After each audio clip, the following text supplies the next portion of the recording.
Տեսեք, դատական համակարգի մասով իմ մոտ առնվազն որպես փաստաբան այն տպավորությունն է, որ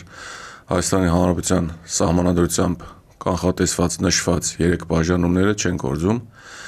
այսինքն օրենսդիր գործադիր դատական իշխանությունները, եթե պետք է լինեին իրար հավասար, այս պահին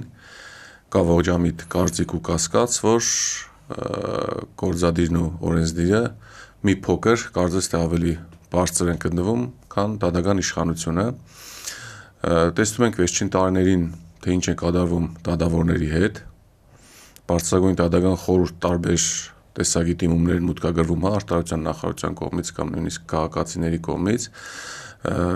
ԲԴԽ մարմինը կայացնում է որոշումներ, որոնք եվրոպական դատարաններում անվավեր են ճանաչվում, ու այդ նույն որոշումները հետ են գալիս Հայաստան։ Այսինքն մենք այստեղ կարող ենք հասկանալ, որ ընդհանուր առմամբ համակարգ բառի բուն իմաստով չի աշխատում, այսինքն ունենք բազմաթիվ խնդիրներ։ Դա կարող է լինել գործերի քանակից, կարող է լինել նաև ունենք մի շարք փաստաբաններ, կամ այսպես ասենք, կողմեր, այսօր կամ պատասխանող, որոնք ամեն ինչ անում են դատական գործերը երկարաձգելու համար։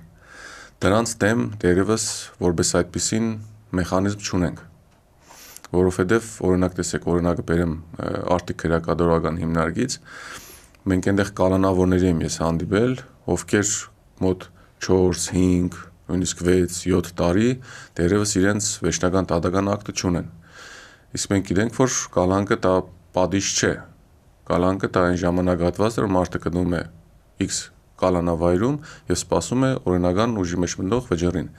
Ու հենց այդ պատճառով կարծում եմ շատ են դեպքեր լինում, երբ որ 4, 5 կամ ինչ որ X ժամանակահատված կալանավայրում գտնվելուց հետո անձը ազատվում է կամ արտարացվում է։ Այսինքն ինչ է ստացվում, մարդը կարող է 4 տարի կալանքի տակ գտնվել,